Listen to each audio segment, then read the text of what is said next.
And John Dickerson himself is now joining us from Washington.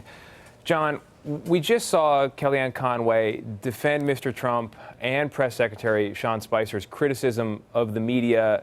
You then had a conversation with her. What are your takeaways from that press briefing and then from the defense that Kellyanne Conway is offering of the administration's actions?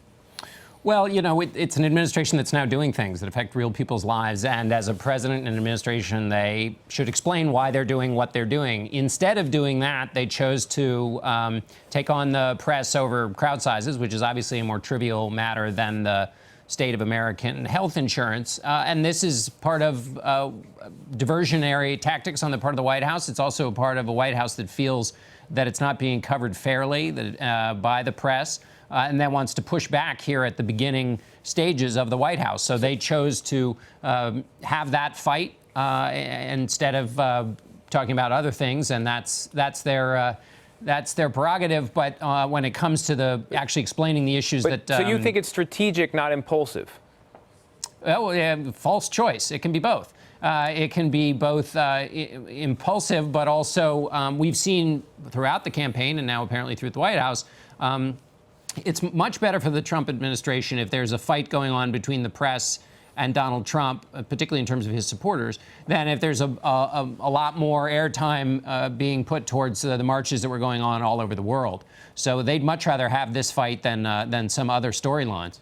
Now, moving on to something more substantive, there is this executive order that President Trump signed on his first day. It has some bearing on Obamacare, but I think a lot of people are confused about what it will actually do. Have we learned anything more this morning about that executive order? No, we haven't learned a lot more of that. Basically, what President Trump did is he gave the agencies all flexibility that they could possibly have in dismantling Obamacare. And what that may mean is that Barack Obama had to use some executive action to get portions of the law, to create exemptions for portions of the law, to enforce other portions of the law. There's a lot of regulatory control that's given to the heads of the various agencies. What Donald Trump is trying to do is use that, which helped Barack Obama put the law in place. He's trying to use that to then dismantle and undermine the law. The reason this is important is because if you do that alone and without a legislative fix coming in behind it, you're going to have chaos. So this is an important question of the ordering of things, what's going to be the replacement and all of that. But that's not something that the White House is really talking about. And you had a great interview with Senator Lindsey Graham, who told you he will indeed vote to confirm Rex Tillerson as Secretary of State. He also reiterated that he wants stricter sanctions on Russia over the election meddling.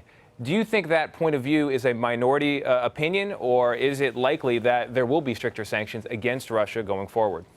I think it's a majority view that they want sanctions for meddling in the election.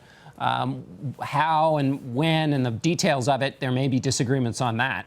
But based on not only what Senator Graham said, but what other senators have said on the Republican side, this might be one of the first confrontations with Donald Trump because he's not necessarily a fan, or doesn't appear to be a fan of more sanctions against Russia. All right, John Dickerson, at the end of a long weekend in Washington. John, thank you. Thanks, Tony.